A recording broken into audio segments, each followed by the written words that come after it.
It's Sunday, March 9, 2025. I'm Anthony Davis. Welcome to the Weekend Show, where we make the time to consider the news of the week. You can support my work and independent journalism at patreon.com/5minutenews.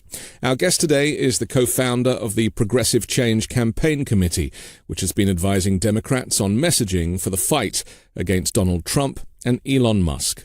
Adam Green, welcome to the Weekend Show. Hey, good to be here.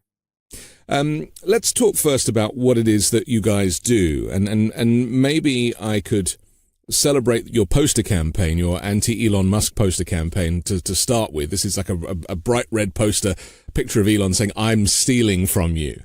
And you've put these all around at rallies and protests and in Washington and at SpaceX. Maybe we could start there.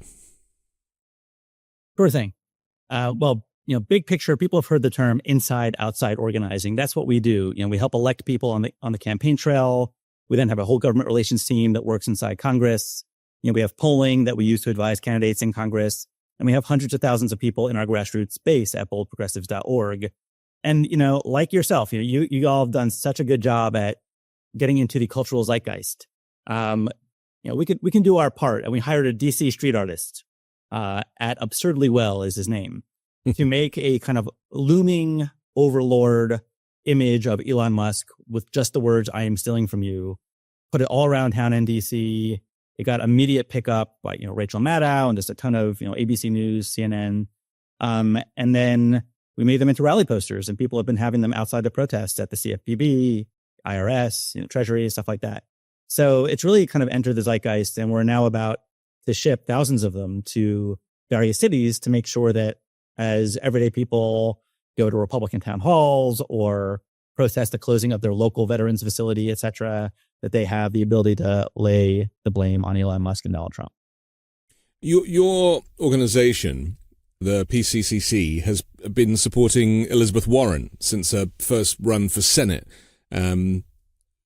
She's a kind of fantastic candidate. She's never veered off of her message, really, has she? Why is she and others who are kind of the stars of the Democratic Party, who don't get necessarily top billing, why are they not stepping up in this moment? Because there is clearly a power vacuum, a leadership vacuum, and Democrats are crying out for somebody to counter Trump and Musk and this authoritarian regime. Well, I think some are trying to step up, and our organization is trying to do our part to help them.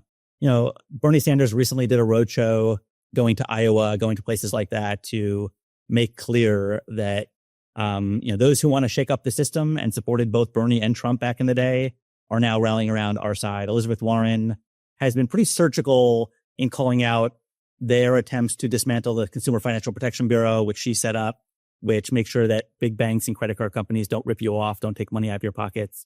Other things like that really relate to pocketbook issues. One thing I'll just share with you, if I could, one of my takeaways from the 2024 election and how it actually speaks to the dynamic that you just identified with leaders that need to, step up. I spent a lot of my last year successfully, actually, getting words in Joe Biden and Kamala Harris's teleprompter.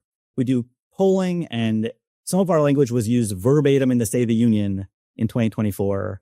Some external pollster tested 36 different things Joe Biden said and what we recommended, the idea that Republicans want to cut Social Security in order to give tax cuts to billionaires and the very wealthy, was the most popular of all the things that Joe Biden said. That was a great speech, by the way. It was a great speech. And, it wasn't a surprise to me that particular language did well, because we did so much rigorous testing before we offered it to them. And similarly with Kamala Harris, our top three recommendations were, somebody's going to be holding the bag for higher prices. It's either the people in charge or the corporate price gougers. And people really care about grocery prices. So let's talk about corporate price gouging of groceries. She did that. Let's talk about taxing billionaires more. Let's talk about protecting Social Security.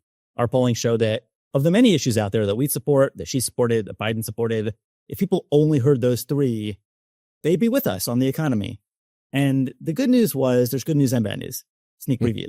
The good news is there was one sentence per speech reliably on each of those three topics that Kamala did on the road. Between her and her super PAC, They did $1 billion of spending on those three topics in the swing states, which was actually news to me until about a month before the election when I saw somebody who had tracked it. But I had this gnawing feeling. And the feeling was I didn't really feel like it was that she was from the gut on these issues. I didn't feel like they were kind of part of her fabric, part of her self-identity. And in the debate, she clearly won, but she won basically on an abortion answer, a quite good democracy answer, but there was no clash on economic issues, which were number one for so many voters.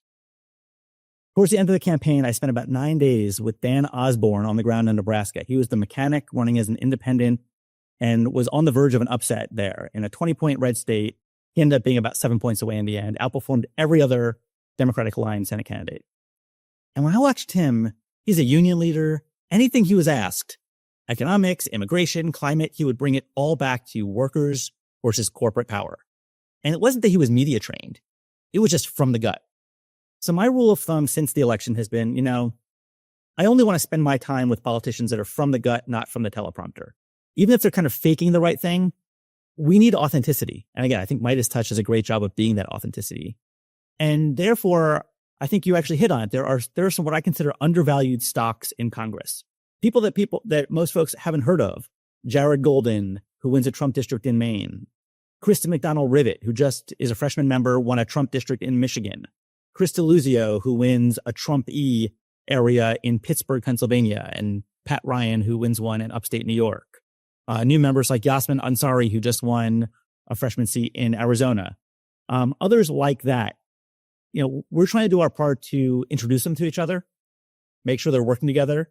And my hope is that fast forward 3 months, they will be household names. Is there a roadblock, though, in the Democratic Party? Because, so much is still controlled by the old guard. Chuck Schumer and Nancy Pelosi, arguably, and Hakeem Jeffries, who is very much a kind of protege of both of those two. Yeah. Do you feel or do you see that as a roadblock, as I do? Because I recognize that there is still this kind of heritage aspect to the party, and these young upstarts who do have passion in their hearts.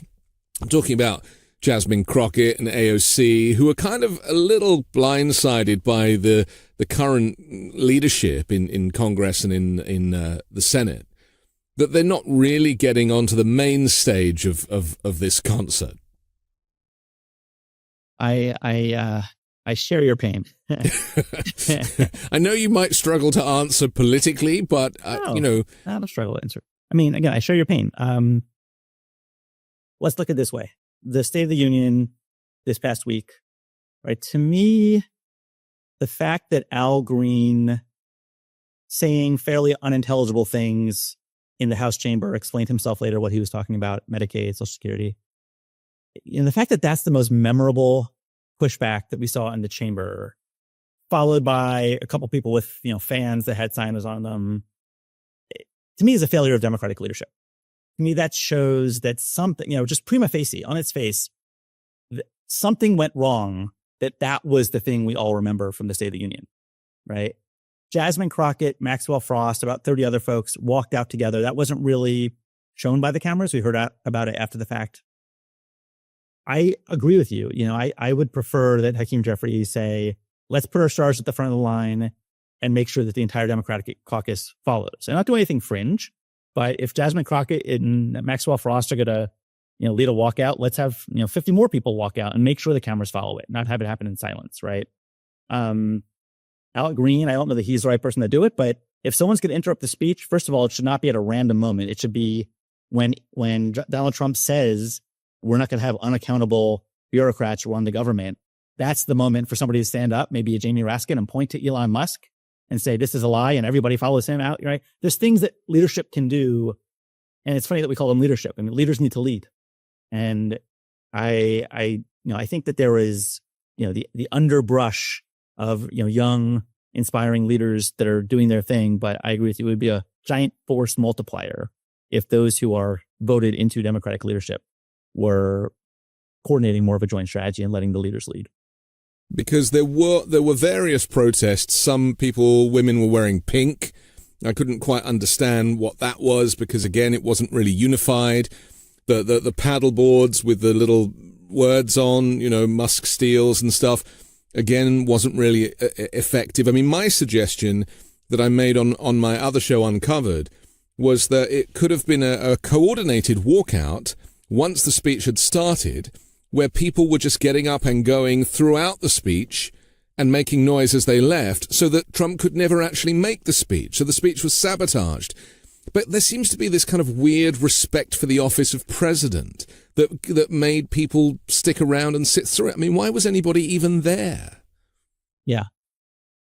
I do think that we're living in a time where there's just those who get it and those who don't get it. Right. And Okay. this is not a time for collegiality when they are dismantling America as we know it, right? Like the idea, if I imagine it was a topic of conversation, assuming it was, and it's like, should we interrupt? A brief one, maybe. A brief one. I mean, Simone Sanders was on MSNBC right afterwards, and she said that she was getting texts from members and staffers who were told by Democratic leadership, do not disrupt the speech. Make your statement by bringing someone to the chamber who symbolizes a story. Right. I mean, that's fine for local news consumption, right? Like my hometown paper in New Jersey might report on who from New Jersey, but that's not a spectacle in front of tens of millions of people that we need at that moment. So what's left? One guy pointing his cane at Trump and getting kicked out. And it's like, what did he say? I have no idea what he said. Okay. It's, again, on its face, that was a failure. And I feel like we're speaking from the same strategic playbook here. Well, kind of, because I actually thought that Al Green played that really well. And we may disagree on this, but Al Green wouldn't have got on television being interviewed afterwards about him. He was protesting cuts to Medicaid, and he shouted, "You don't have a mandate to cut Medicaid," as he waved his cane, and then Mike Johnson had to call the sergeant at arms, and it was a whole scene. I thought that was fantastic.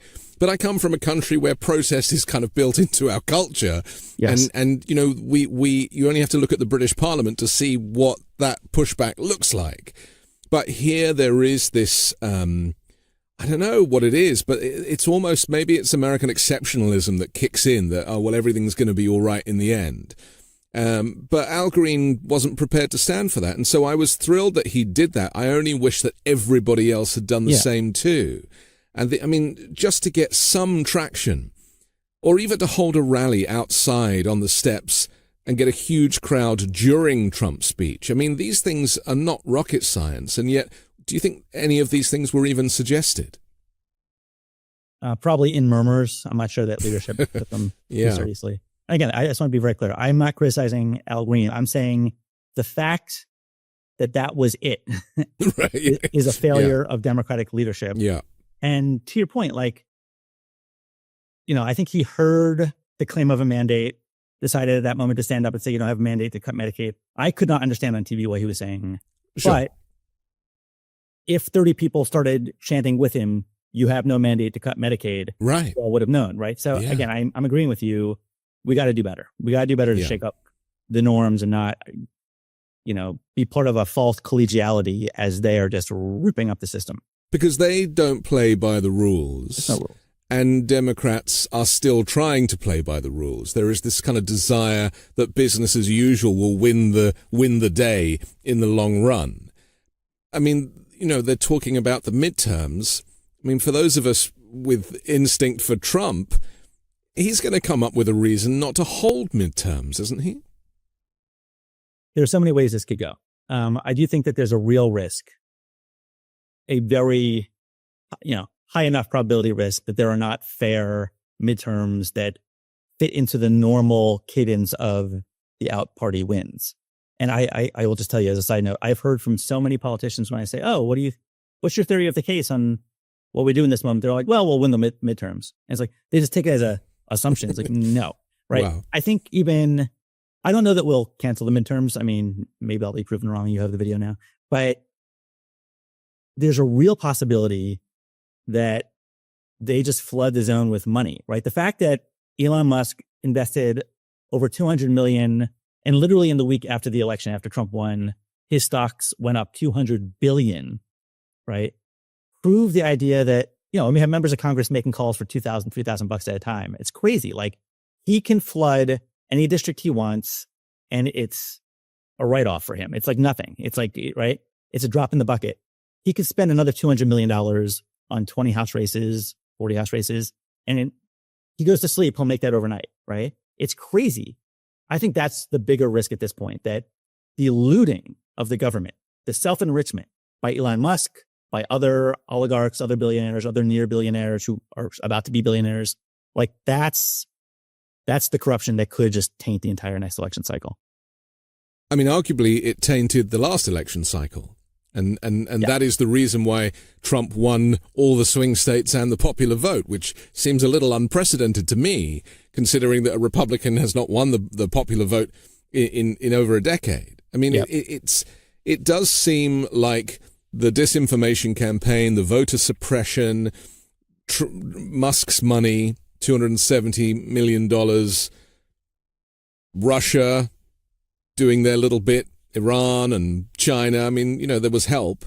Yeah. But it wasn't really a fair election. I mean, I don't believe the conspiracies about Starlink and voting machines, but you only have to look at Georgia and look at Brian Kemp's dozens and dozens of voter suppression laws that he's brought in over the last few years that literally prevent people from voting. Yeah.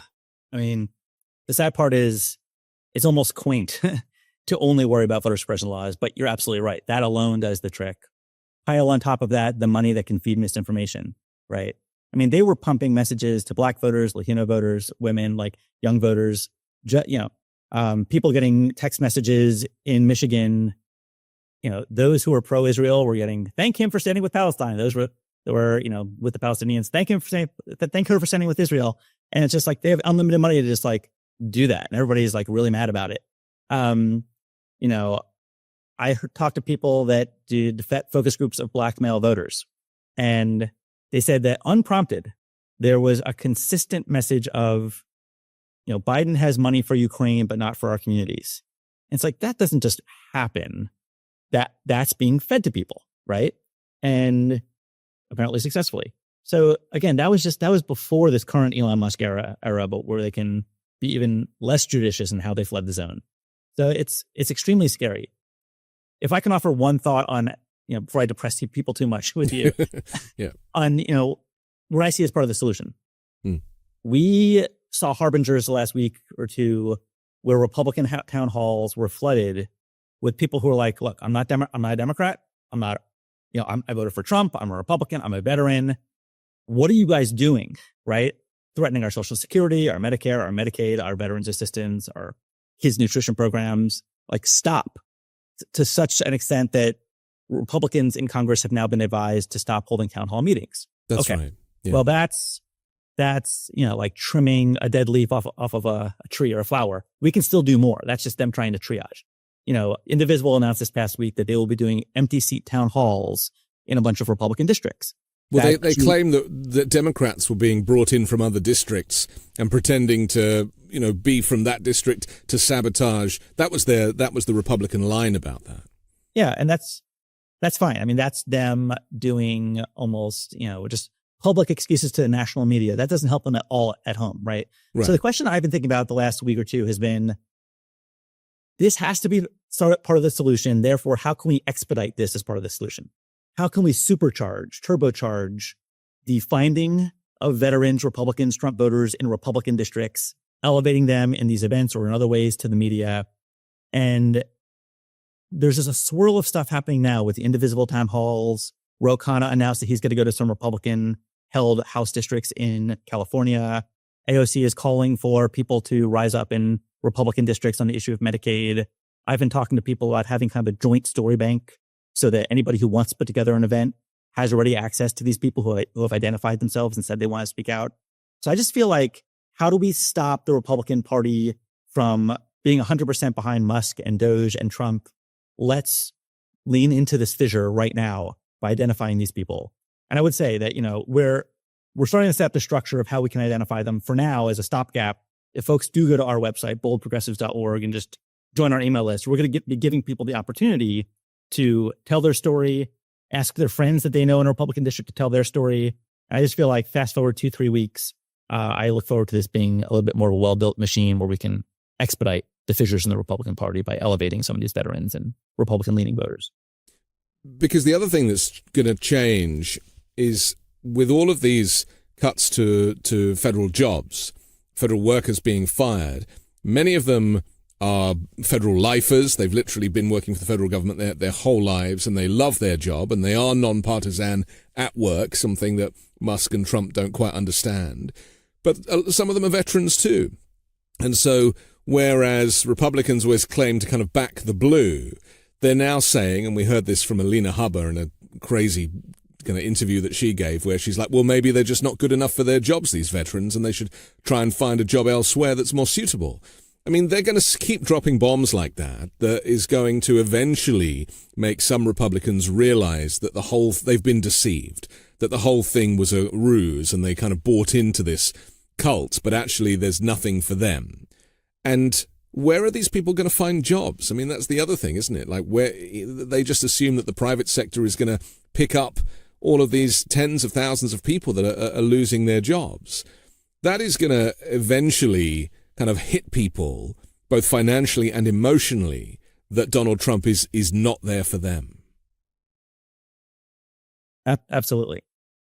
This can only go so far, right? I think the theory of the case on the Doge, with Elon Musk and Doge, is people want more government efficiency, and if they get a check at some point in the future with Donald Trump's name on it, that will hide that there was anything cut. There's a couple big misassumptions there which just work against them. One is, if you think about efficiency, I'll use the example of a pothole as an example. Let's say it costs, I'll just pick a fake number, but $10 to fill a pothole. And let's say it's a big pothole, and family cars that go over it have damage done to them. Business delivery trucks that go over it have damage done to them. Thousands of dollars on the personal or business side of the ledger, could be solved with $10 out of the government side of the ledger. What Elon Musk and Doge and Donald Trump say is it's efficient to cut that $10, right? They're not actually taking into account both sides of the ledger. They're not saying, oh, it's actually efficient for us to spend $10 for the American people in their own life to save money. Well, that really bites when you're taking away people's checks, their child nutrition, their jobs, their benefits, right? They're just not thinking like that, and it's going to come back to bite them, right? Even the idea of having a check, like when they do a check, it will be just deficit spending to fund a check. It'll all be PR. But again, you have some veteran who lost their job getting a $4,000, $5,000 check from Donald Trump. I don't think they'll be that forgiven, right? That has to come on top of having a job, not in place of having a job. So it just seems like eventually the roosters, or whatever, they come home to roost, right? Chickens come home to roost. Yeah. And the question is, how do we expedite it? And that's again where I come back to, people are already feeling pain. Let's make sure that those stories are in the ether right now, not 6 months, 12 months, 18 months from now, or after the midterms. The price of eggs seems to be the kind of mantra that arguably won Donald Trump quite a bit of support, and is now, even now, I mean, he's blaming Joe Biden for that. Their answer to the price of eggs, I think I watched on Fox the other day, was that we should get chickens in our backyards, and therefore we won't have to pay for eggs, despite there being a kind of avian flu issue, but that's clearly something for a different department. And the chickens aren't even there because they're coming home to roost. Thank you. Very good. So we find ourselves in a situation where this egg analogy has become such a big part of American politics, but no one seems to be standing up and saying, but you can go without eggs. Like, you don't have to eat eggs. There are plenty of people that don't eat eggs at all. There's plenty of alternative foods. And yet the things that we can't do without, like, for example, freedom, democracy, the right to vote, the right to free speech, those are the things that are at stake. And so I'm yet to hear Democrats kind of make that point that, yes, eggs are expensive, but they're, it's not a necessity. And it's almost like wartime, I remember my grandparents talking about eating powdered egg because that's all that was available to them with their powdered milk. I mean, we might be getting to that here. Yeah.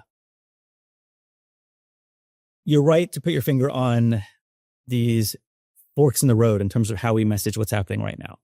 And I will say again, we do pretty much every 2 weeks polling with data for progress on some of these issues. And we've been testing things like, does it make sense? Do people care if you make the constitutional argument versus just saying they're taking money out of your pockets, right?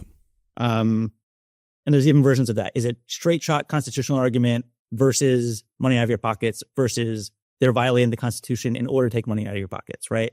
And it's still a work in progress. Maybe a couple of weeks we'll have more to report back there. There is, and I've heard this from others in the States as well, a lot of energy around just privacy concerns. Like Elon Musk is rifling around your personal bank records and social security numbers. And why does this guy have so much power?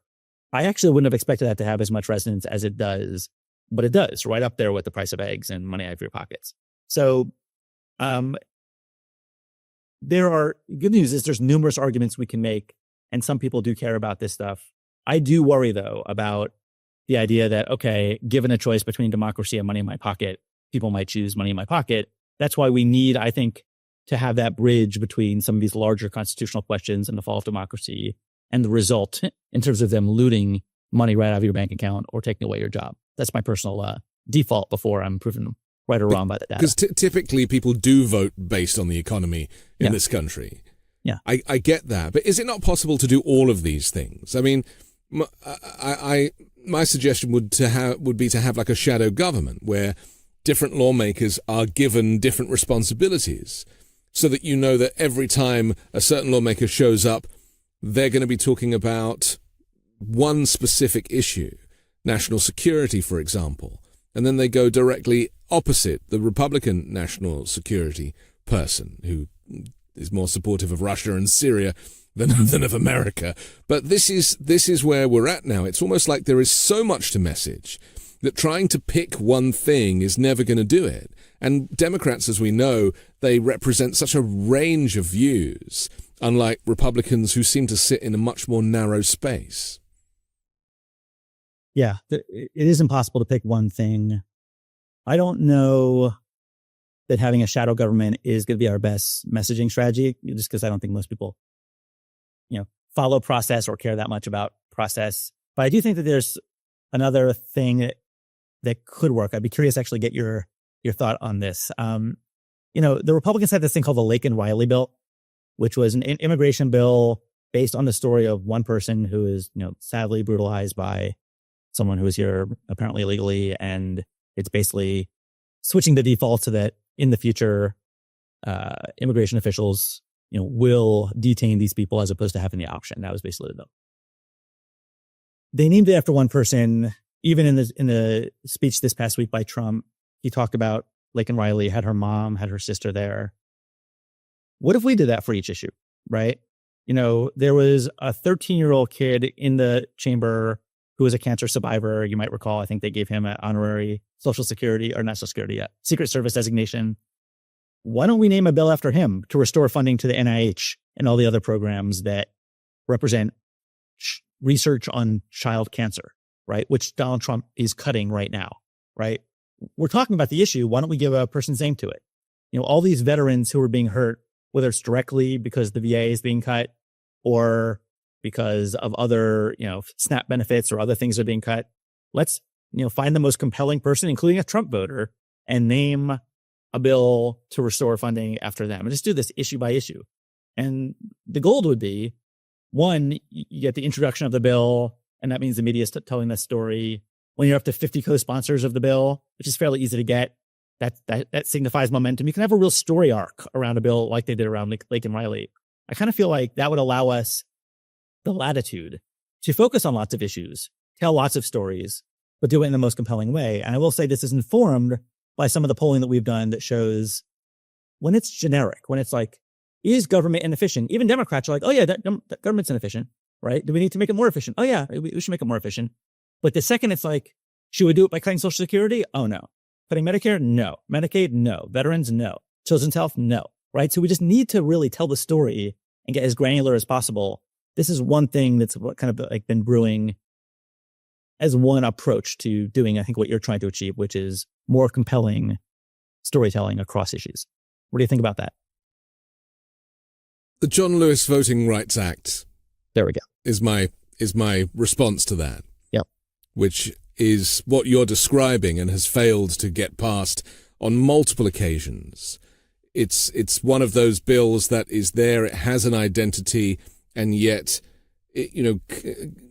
successive Democrats have kind of failed to get traction on it because Republicans have shouted it down.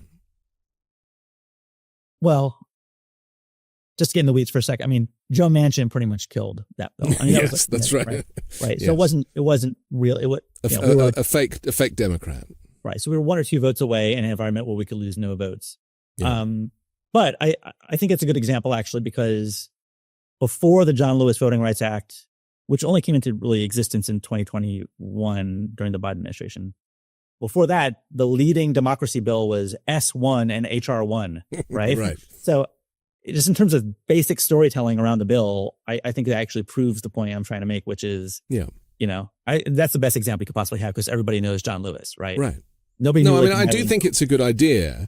Yeah. My concern would be that too many names would then confuse the messaging because people struggle to even know the name of their own representative, let alone additional names. And I also found, I don't know how you find it as an American, for me though, as an immigrant, I kind of look at the parading of these individuals at these types of events, State of the Union event where they bring in someone whose family has been affected by some, catastrophic event, invariably a murder in the case of this speech by a migrant. And it just seems such a cheap way of making this point. It's ugly. It's pretty ugly. Culturally, I find it really distasteful that they kind of parade the survivors in this way. But I guess it's quite normal here. Well, I definitely hear your point. That being said, we gravitate to stories, right? Sure. When Warren Buffett said, "I pay lower taxes on my secretary," yeah, you could have a spreadsheet and a 30-minute presentation, but one idea, people are like, "Oh, that's wrong. Billionaires should pay more," right? Yes. Well, it became a thing, didn't it? It became the Warren Buffett rule. There we go. So it kind of built momentum of its own. And I suppose, you can make that argument with trickle-down economics, which is what Bernie Sanders has been talking about, that, again, people don't quite grasp. But Trump's entire economic policy is based on trickle-down economics. There is nothing else that he's offering other than, you just more support for the big businesses, and eventually people will get jobs when there's no proof of that. Yeah. Well, we're saying the same thing, but we're in agreement. Listen, we have to take a quick break, but I want to come back and talk about the personality of the Democratic Party going forward, because of course people do tend to vote for personality over policy, and maybe where we could go with that. We'll do that next here on The Weekend Show.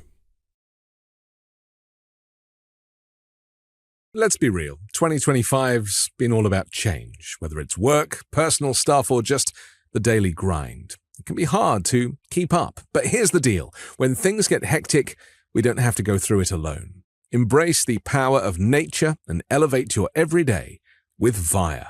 Trusted by over 500,000 happy customers, Via is the Swiss Army knife of wellness, dedicated to harnessing the natural benefits of hemp to create high-quality wellness products.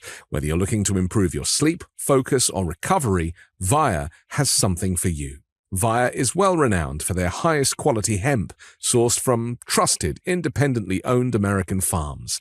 And the best part, Via legally ships to nearly all states in the US in discreet packaging directly to your door with a worry-free guarantee, no medical card required. So, if you're 21 plus, check out our link to Via's website in our description and use code WEEKEND for 15% off. And if you're new to Via, get a free gift of your choice. That's 15% off with the code WEEKEND. We're back on The Weekend Show with Adam Green. I'm Anthony Davis. Adam, it seems like the only way to really counter the Donald Trump movement, because of course they have control of the Senate and of the House and of the executive and of the courts, because they've stacked the Supreme Court, and we've seen the presidential immunity that's there and the constant support that Trump gets. But it seems like the only way to really counter this is outside of politics, and is to sue the federal government. And that, at the moment, is the kind of little bastion of hope that Democrats seem to have. And there have been some rather amazing kind of leaders in the legal profession, Mark Elias, for example, who are pushing this movement to counter Trump at every opportunity. And in fact, during his speech, he said that Elon Musk runs Doge, and that was straight into court and used as evidence. What is your take on how the courts might be the route back into power for the Democrats? Yeah, you're totally right to put your finger on this. And there's a trifecta of groups that we're working fairly closely with. One is Public Citizen. Another is called Democracy Forward, which was founded by Mark Elias. A third is run by Norm Eisen, who is Obama's ethics czar. And they are basically representing government workers who have standing to sue the Trump administration and freeze things like the shutdown of whole departments or the freezing of foreign aid, which was relevant this week in the Supreme Court. So ironically, and I say this as someone from a group that has been working for years to make clear that this is a highly politicized Supreme Court, that they are calling into question their own legitimacy by siding with Trump and overturning precedent the way they are. Ironically, the courts might be the last bastion of normalcy and the train staying on the track in this Trump era. I don't think that means we were wrong. We were urging people not to vote for Donald Trump, and now we're trying to find Trump voters who are being hurt by Trump to elevate because they're extra powerful at this moment. It was extra powerful this week when John Roberts and Amy Coney Barrett sided with the three more left-leaning folks on the Supreme Court to say, no, the Trump administration is wrong. We are going to allow foreign aid to flow while the courts continue to hear this case. That was big. That was extra credible, and we need more of it. It pains me to say that we're dependent on these people, but in some sense we are. A big moment of truth will come when Donald Trump starts losing over and over and over again. Will he follow the courts, right? If they're as brazen as J.D. Vance recently was when he said, the Supreme Court justice, the Chief Justice has spoken, let him enforce his order, right? Hearkening back to history. Will they do that, or will they just say, oh yeah, we're obeying the order and just not do it? Either one is a crisis for our democracy and a giant downward spiral that puts us in even another place than we are now. We'll see if we get there. The other bastion that I would say, though, is Democratic governors. There's a question of how much will blue state governors defend the people of their states. And I hope that we don't even open that can of worms, but it's not far-fetched that we will eventually get there. The states might not be united anymore. We might have to rename not just the Gulf of Mexico, but the country as a whole. Yeah. So you're saying that effectively there'll be like state warfare. The democratic states will just ignore any kind of federal directives, focus on protecting sanctuary cities, for example, and which they already do, of course, which Trump hates. But it does seem like, because this country is so massive, I think people forget, it's almost impossible to have a country that is this big and have it function on a national level. But weirdly, that's the argument that Donald Trump is making by wanting to deconstruct the administrative state.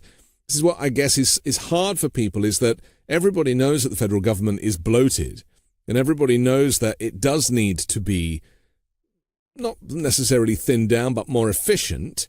And they're using those keywords to try and, to give people reason to buy into their scam. And so that is difficult, isn't it? So you're saying that governors are the answer to that? Well, I don't know if the answer, but there's a question of how much they'll fight. So let me give you one or two examples. Yeah. Let's say, and again, I don't think this is far-fetched, that at some point in time, Donald Trump decides to have his DOJ file criminal charges against the president of Planned Parenthood. right? Accuse her of murder, accuse her of anything else, right? She lives in New York City, which is in New York State. The federal government wants that person to be extradited to Washington, D.C. to be put in jail. And right, does New York comply? Does New York send out the National Guard to protect her? I don't know. There's actually a weird, again, it's going so in the weeds, but and it's horrible to think about. But when it comes to the National Guard, both the president and the governor can deploy the National Guard.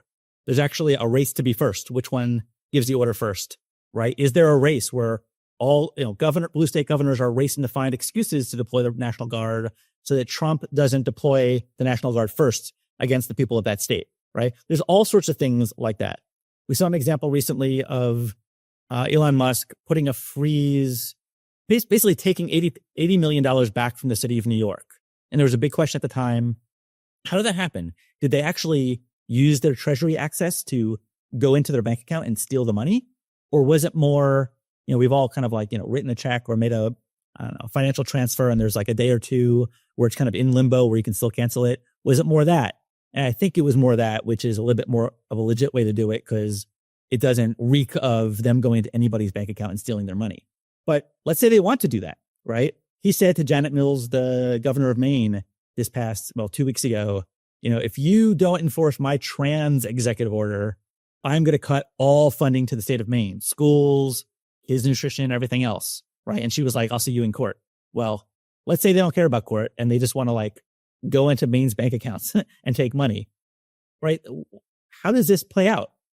So there's all sorts of potential state issues around the corner. We're not quite there yet. We're tiptoeing towards it, and we'll just see. Again, if the court orders hold, we have a little bit of breathing room because that means, just basic normalcy can stay on the track. But it's not crazy to think that we could be in this new era. Yeah, I don't think it's a far-fetched position, Adam. I mean, we've heard Trump and Vance already criticize the courts for being partisan and therefore they're saying, well, it's fine to ignore them because that was a political decision. And we're overriding that. I mean, I do see we're already in a constitutional crisis. I know people here don't really like to admit it, but the fact that they're still firing federal workers, that they're still withholding aid to USAID, these kind of shortfalls mean that the constitutional crisis is underway. But people don't really feel it. And I suppose the biggest issue that you and your organization is trying to get a handle on is which is the point that the voters at large start to feel the effects of the deconstruction of the federal government, because that's when both there's the potential for some kind of anarchy or uprising or requirement for National Guard, but also people not having enough money because a lot of people live paycheck to paycheck. And how do Democrats leverage that without it going that far, I guess? Yeah. And maybe one step after that. So when do they start feeling the pain? It's already happening. It will increase by the week. The question I'm thinking a little bit more about, just to put a nuance on it, is for those who are feeling the pain silently, not knowing what to do, how can we give them an outlet to express that, especially those that live in Republican districts, right, so that we're fissuring their current unity? Because Trump's ahead of that, though, isn't he, by saying that there will be short-term pain, but you're a great American and a patriot if you kind of go through this with us. Well, good luck. Yeah. Right. If we're talking about eggs going up 20 cents, maybe that's true. People losing their job suddenly and not being able to make rent, people aren't going to be like, oh, for Trump patriotism, I'm going to accept that.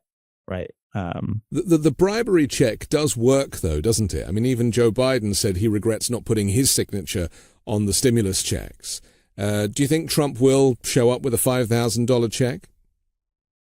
I think it's very possible that he will. Well, he will certainly try. They will call it a dividend based on efficiency.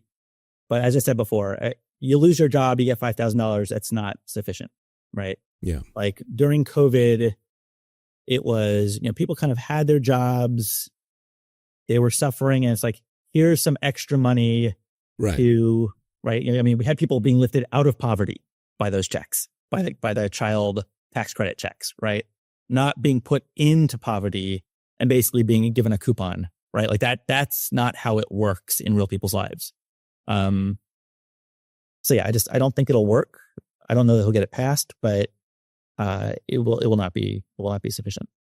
And what about the angle that Kamala Harris touched on in the last week or two of the campaign, referring to Trump as a fascist, talking about the rise of authoritarianism and dictatorship? Of course, now we have Trump clearly siding with the Kremlin and with Putin, and Ukraine, is obviously a touch point of this, because we know that Trump's end game is to give land over to Putin and just say it was nothing to do with me. The Ukrainians lost the war. Is there merit in, because that's the reality, and for me that's the biggest issue, is that America has fallen to an authoritarian regime. I fear though that the Democrats don't really want to use that language. Well, I think we've learned a lesson. Hopefully we've learned a lesson that language is not sufficient. Again, the more generic and 30,000 foot our language is, that doesn't connect to people's real lives, the more we're putting ourselves at a disadvantage. I'm not disputing that that's real. I am saying we need to figure out how to bridge that language to people's realities. So that's why I've actually been very encouraged. Our polling has shown this is effective. And now I've been very encouraged that Democratic leaders and even backbenchers are doing this, saying they're trying to loot the government in order to cut your Social Security, or cut your Social Security in order to pad their own pockets with tax breaks, right? Yeah. Like, Elon Musk has too much power. This is authoritarianism. This is oligarchy. It's in pursuit of you being worse off and his pockets being lined. Like that last part is, I think, so much more powerful than just talking in these esoteric. Yes. So it has to connect back to them, their jobs, their bank accounts, and their ability to afford eggs or gas or whatever. It's almost not enough to have a kind of political ideology that says I would rather live in a country that is truly free rather than a fascist dictatorship. Like, that's not quite enough for a lot of voters. I mean, look, just look at history, right? The idea of Mussolini making the trains run on time, right? The whole day, let them eat cake, right? There's people want their day-to-day needs met, and they're willing to turn over power to a dictator if they're met, if the non-dictator won't meet them, right? So we have to stay in that game. We have to not cede that territory. And I just worry about people who use esoteric terms without grounding it. Again, I'm not saying don't use them, but again, we do polling. Like, the idea that Elon Musk is taking over power he doesn't have and now is rifling through your personal records really pisses people off. They don't want that, right? The idea that he's doing that to line his own pockets and cut your Social Security. There's many ways of getting to the same place and not merely be talking about the price of eggs. I mean, the fact that he's the richest man in the world and he's stealing from you is very helpful in a way, isn't it? Because, there is irony there. There is. Let's talk about the personalities, though, of the Democratic Party for a moment, because the response to Trump's address to Congress the other day was Senator Elisa Stockkin, who delivered the Democratic response. What was the response to her response in your eyes? There were a couple. I actually would be very curious in what you've observed, given that you kind of live in the internet zeitgeist. I literally only live in the internet. Yeah. Okay. Well, actually, let's start with you. I mean, what do you think the responses were to that? There's a lot of nuance with me. The first thing I thought was that I couldn't hear her. So like the mic and I'm very into sound and how you can communicate with people with good sound. People write to me all the time. They're like, we love your podcast because we can really hear you. I couldn't hear her. And for me, you know that Donald Trump goes crazy if the mics don't work on his rallies and events. He's very specific about the audio visual stuff. And for me, that's the first thing. I literally couldn't really hear her. The ends of her sentences were being cut off. I was worried a Republican sound engineer had sabotaged that speech. Wow. So that was the first thing. I thought she was fine, but again, it just seemed a little too, considering the stakes right now, it seemed a little too calm and like everything's going to be fine. And I wanted someone with much more fight in them. And then I didn't really know much about her, so I did some research, and then I see a lot of Democrats complaining that she'd voted with Republicans on several occasions. And that was a problem for them too. I also heard that it was Chuck Schumer that chose her. He said in an interview, I chose her and I'm very proud that I chose her. But give me Jasmine Crockett any day and throw some swearing in as well. You know, that for me is what is at stake. Yeah. It's really interesting. So I think we've both seen a lot of people really botch that kind of response, right? Yes. Before getting to the current moment we're in, there's just like basic competency when doing that kind of thing. And this was among the more competent attempts at it that I've seen. She wasn't struggling to gasp for water the whole time, right? It didn't feel like she was reading from a teleprompter the whole time in a way that just was robotic and inauthentic. I know her a little bit. It felt like her. I was worried that she might go down the road of being like, we want common ground with Donald Trump. She really didn't do that. The only time she did that was like, if we're really going to have efficiency, sure, I'll help you. But that's not what this is, right? And I was like, okay, that sounds like her. That's a fine way of saying that. So I don't know. I thought on normal times style points, she was fine. And I'll see it to you as the expert on audio. I didn't notice it, but I'll just assume that was true. AOC also did an Instagram live that night. That was, basically in a sweatshirt and in her apartment and just, hey guys, and this is what I thought. And maybe that's the way we should do it. I mean, it'd be interesting to ask the broadcast networks to broadcast something like that, right? A Jasmine Crockett? It's funny, like she's so compelling to those who like her. I don't think that she's really radioactive yet in the nation, but I can't imagine a Chuck Schumer or a Hume Jeffries asking her to be the official Democratic response, knowing that she would color outside the normal lines the way that she would, right? So I don't know. It's a really good question. Someone like Maxwell Frost has, I think, played his cards really well. He's the first Gen Z member of Congress. He drums in a band. He was an Uber driver while he was running for Congress. Like, he's a very regular person, also amazingly smart and well-spoken. And maybe he would be, he was picked by the Biden-Harris campaign to be a surrogate for them. So maybe someone like that would actually be even better. But, this is a unique one. I almost would be like, let the leadership decide who does that and let the other leaders lead in their own ways and go super viral if they can. And, What about the governors? I mean, I don't know the legality of it, but would it have been possible to bring in Josh Shapiro or Gavin Newsom and have them make the response? It would have been possible. I will put my finger on one thing I am alarmed about with the Democratic governors. I'm definitely noticing a trend, just hearing things behind the scenes, that governors of all Democratic actors are the most tepid in the response to Trump. And the reason is they feel like it is their obligation to not pop their head up to get bashed down and have their state be punished, right? I've literally heard from a governor, like, the role of governors is to work with the president. We have to work with him. Democrats in Congress can throw bombs at him. We can't. So again, what I said before about blue state governors, that's a real question mark. Like, will they come? Maybe if things get that extreme, they'll do it. But I totally understand why they were not put at the front of the line in this moment. Because playing it safe, I guess, and sticking to the rules. I mean, this is a theme of throughout our discussion, right? Where Democrats don't want to put their head above the parapet, and if ever there was a time, because I often say, if we had a time machine and you could go back to 1939 and say, listen, this is what Hitler's about to do, and this is where he's going to invade, and we've now got social media and we can talk about it. Like, are you going to speak up now that you know this? And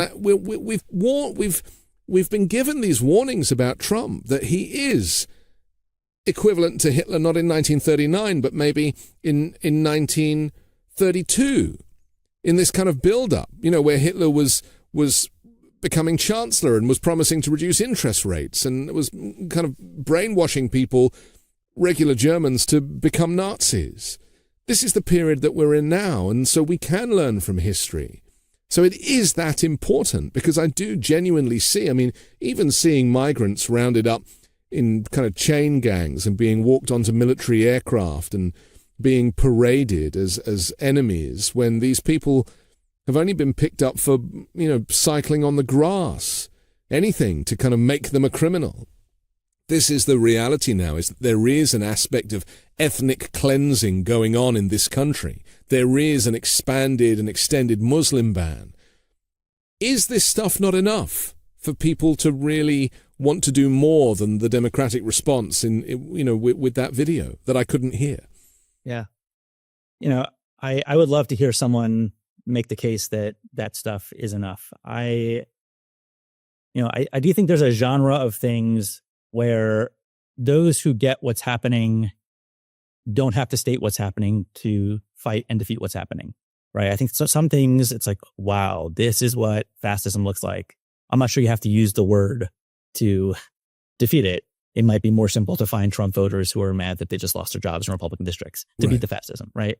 So I don't know. I'm not saying it's not enough, but or it should be enough. But I think that there's lower lift approaches that bear on people's everyday lives. And given that your audience is so large, I really just again want to keep some hope in the conversation.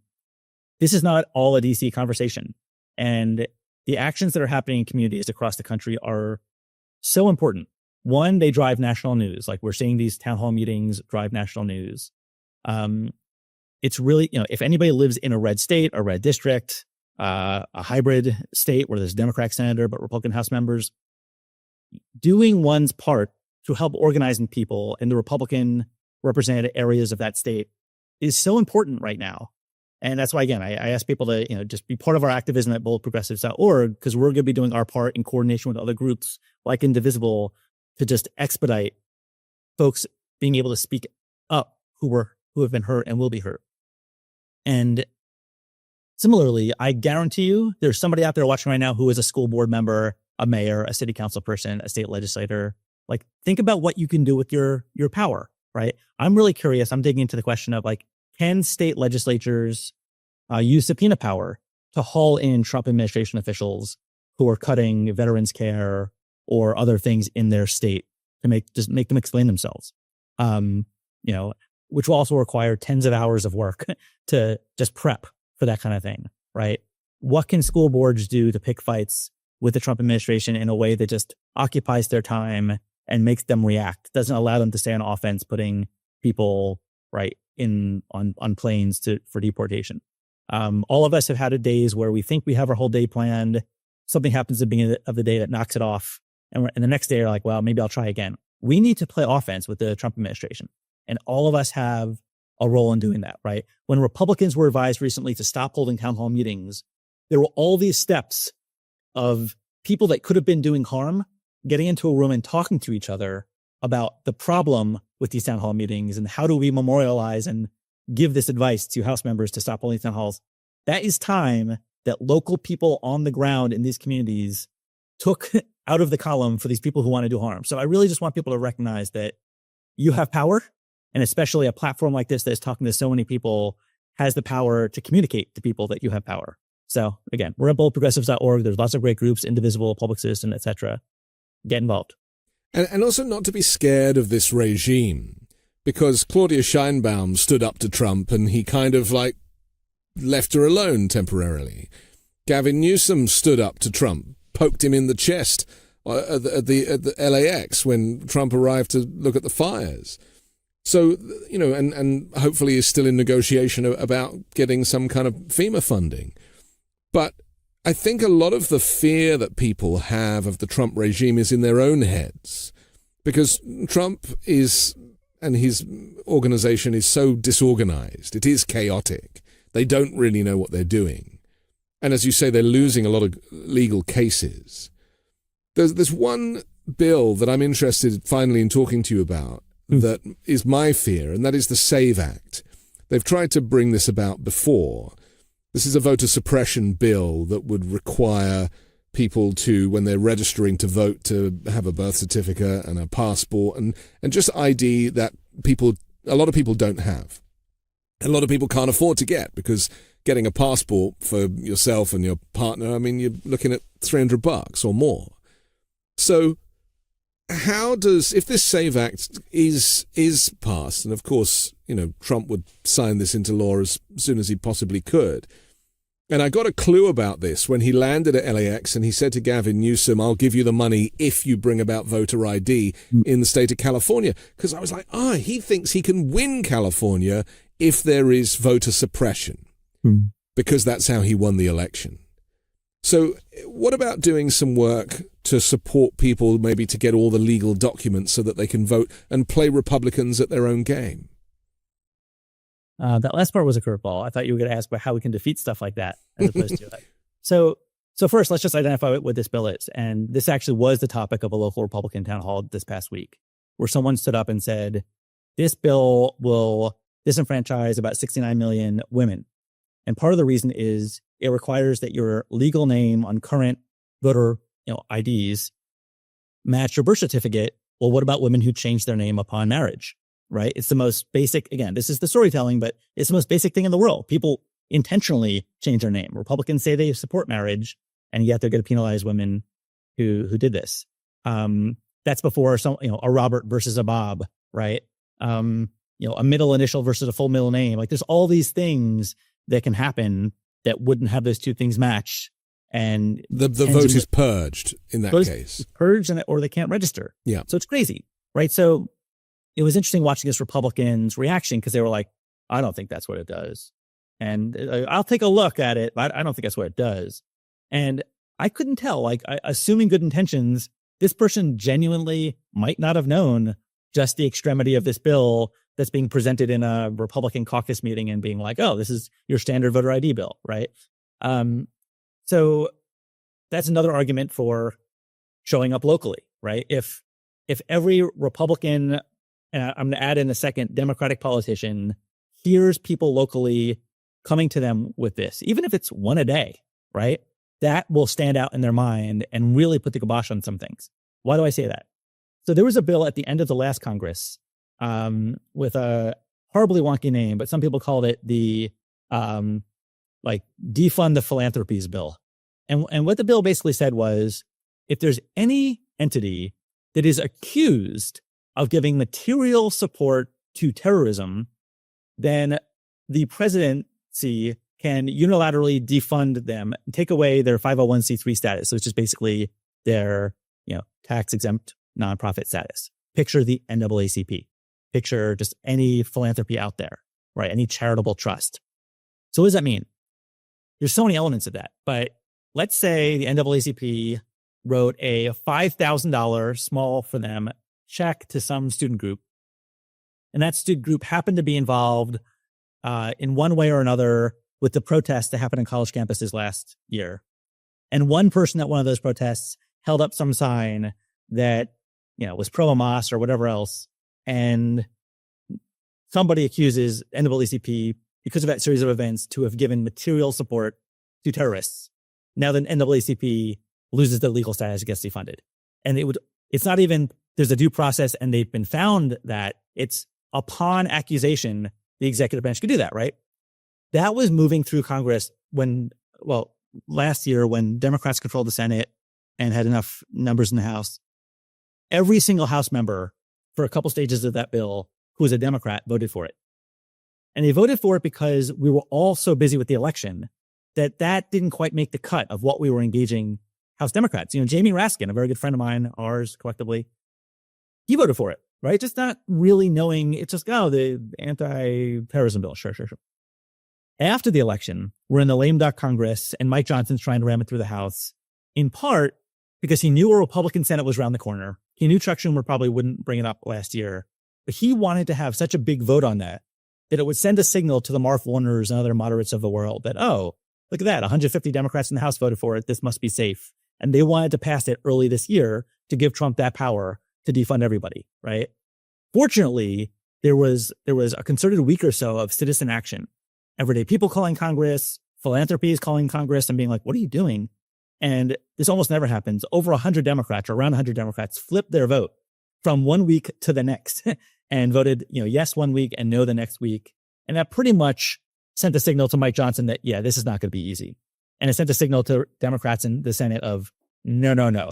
Like, if you actually still have a filibuster at your disposal, do not give the extra 10 votes or 7 votes to Republicans. So I share that fairly long story, sorry, just to let you know that some of these wonky things like the SAVE Act, we need to make sure that we bolster Democrats first, and that those who have Republican representatives are doing what people did this past week. And we actually, I think, can put the kibosh on some of the more extreme versions of these bills. It actually gives credence to your earlier argument that we should name these bills. Yeah. And if we had the George Floyd bill or the Breonna Taylor bill, for example, then it would put a face to it. So I'm now with you on that 100%. All right. But, it's just so hard, isn't it? Because the SAVE Act sounds like it's doing a good thing. And that was intentional with Republican branding.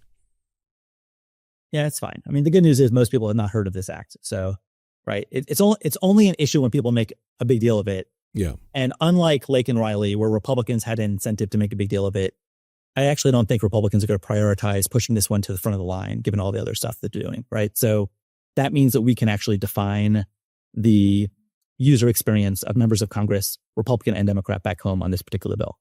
That's my current theory of the case. We'll see. That's good to know, because my curveball, as you described it, is play Republicans at their own game and get everybody a passport and get everybody a birth certificate. And because, I suppose we should remember that Donald Trump does not have the mandate that he claims, that he won by 1.5 percentage points, that whatever you think of Kamala Harris, her campaign was pretty strong in order to there to be such a small margin, and it was voter suppression that pushed Trump over the line. But there was also an awful lot of people that didn't vote or whose votes weren't counted. Some are saying as high as 90 million. I think the number's nearer 60 or 70 million people that either didn't vote or whose vote wasn't counted. Those are the people that Democrats need to reach, in addition to the 70 million people that did vote for Kamala Harris, surely. Sure, absolutely. I mean, it gives Democrats a much greater majority than what we're currently looking at, where it's always neck and neck, I suppose. Yeah, I mean, the reason I, again, was surprised by what I called the curveball was I completely agree with your premise here that we need to reach those people in general, incentivize them to vote. I don't think that incentive should be, let Republicans build more barriers, and we're going to help them jump, over those barriers. It's more, the current system is a barrier enough, clearly. We need to do more to reach these people, make sure government's relevant to their lives. I'm really intrigued, just to put this on your radar. I know we're running out of time, but there's a theory of the case of, one way of organizing people is you hire, kids to travel from New Jersey to a swing state like Wisconsin and knock doors for, build relationships in a community for 2 months before the election's over. Imagine a different theory where it's like, okay, the barber shops, black communities, white communities, whatever communities, have relationships and have had relationships with their people for 20 years. Pick any other local community staple like that, where the bonds are there, and you pay people after hours to do the last mile of organizing. It's like, okay, their day job is you cut hair in a barbershop.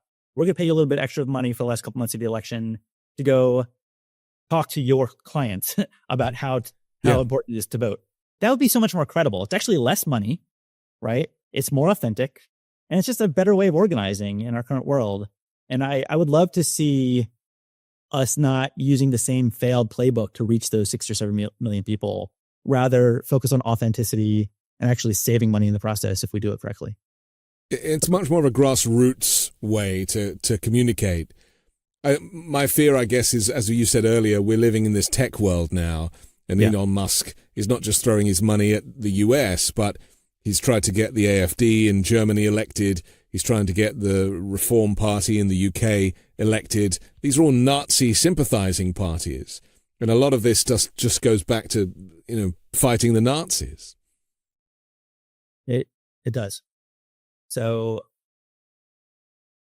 I was proven wrong this past election when I thought everyday people, humanity would not allow Trump to get back into power. So this might be a lot wrong. Me too. But I would like to think that if someone you trust, who's your neighbor, who has years of credibility with you, comes to your door and talks to you about why you should vote one way, and you've gotten digital ads, infinite digital ads, courtesy of Elon Musk and others' pockets, that you will go with the person you trust. Maybe that will not bear out, but it should at least be part of the solution.